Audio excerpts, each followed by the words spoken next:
Welcome back. This is Sketch the Journalist. This is part 3 of my interview with Gifted da Flamethrowa. We're here talking about his new album, Bulldoze City, which comes out September 9th. September 20th. September 20th. But you can see some of the other questions and parts that we've done to this, but now I want to ask you a little bit about people that don't know your story. Obviously, you've got the New Orleans accent. You're in black and gold here. Tell us a little bit about how you got to Houston. And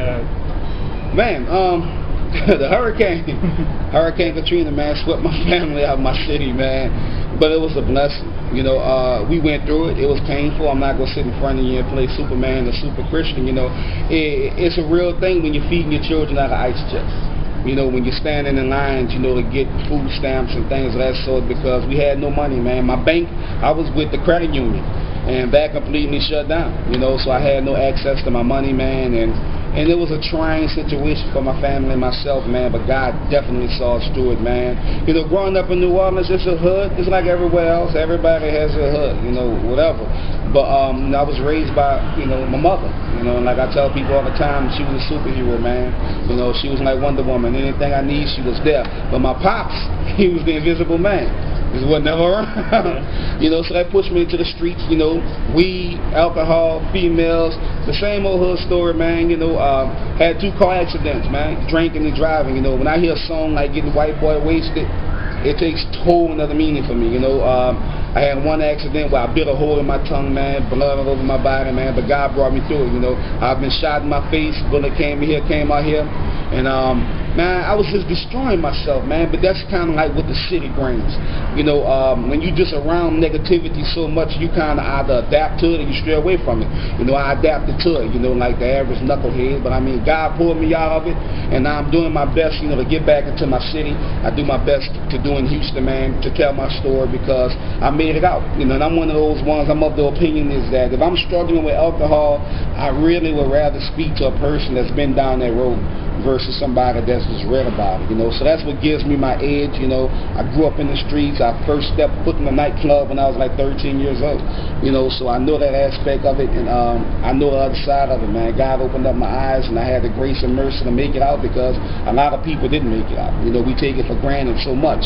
So that's the whole deal, man. You know, New Orleans, I love my city, as you can see, the Hood Nation, you know, but we got a long way to go, man, and I'm a walker. Yeah.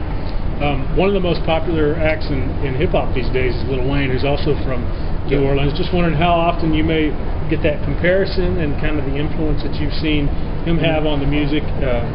Tell me a little bit about the Lil Wayne culture and influence, and how that impacts you. Man, Wayne has hip-hop in the palm of his hands right now, you know. As far as comparison, I don't really get the Lil Wayne comparison. I more or less get the Juvenile comparison. You know, pretty much everybody in the city, we kind of have a same kind of psalmist kind of flow, you know what I'm saying? So that's that with that. But as far as his influence, it's phenomenal, man. I mean, he turned my whole city into Bloods. You know, we never had gangs in New Orleans. That's not what we do, you know what I'm saying? But that's what they're doing now. And it's sad, you know what I'm saying? It really is, because like I did an outreach in one of the projects about a month ago in New Orleans, and I asked some of the guys, you know, if you a Blood, then who you beefing with? Because there's no Crips in the city. Yeah. You know, but you know, I don't knock Lil Wayne. I knock his behavior. I knock the choices that he make, but not the person. You know, and that's where I think that we get it twisted at, man. We get so focused on attacking people. Even the Bible says that we wrestle not against flesh and blood. You know what I'm saying? But I'm going to point out your action, because you are doing it. Yeah. So if I can get you to open up your eyes and see what you are doing, then maybe you can kind of make a different decision, you know.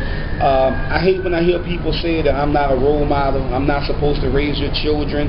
It's the truth, you know what I'm saying? But my answer to that is real simple.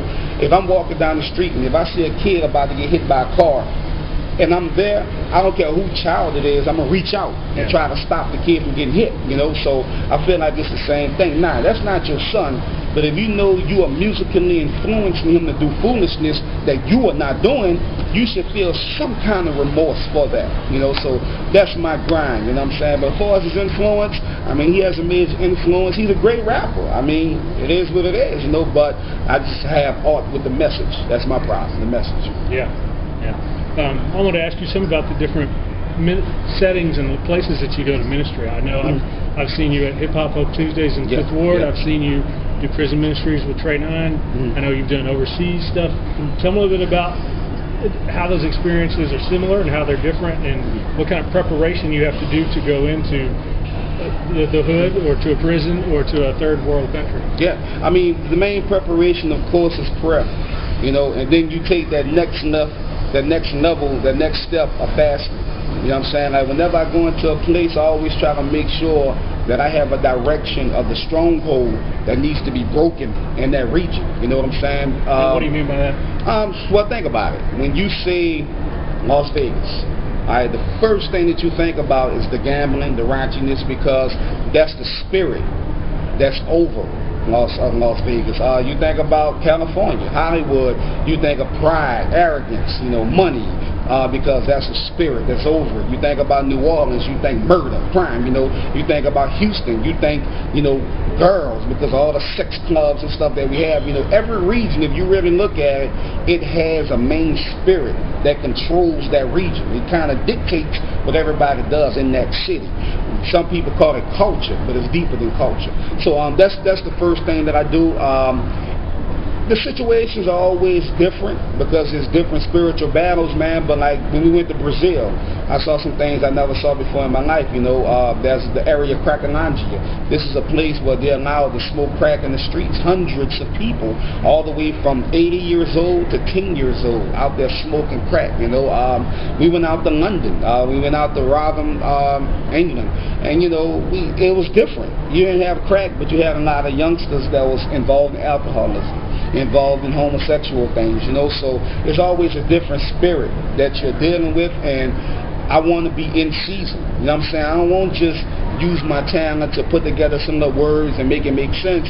When I walk off that stage, I want to know I caused some kind of infection to go through that place. So that's my preparation. Prayer, fasting, that's the spiritual stuff.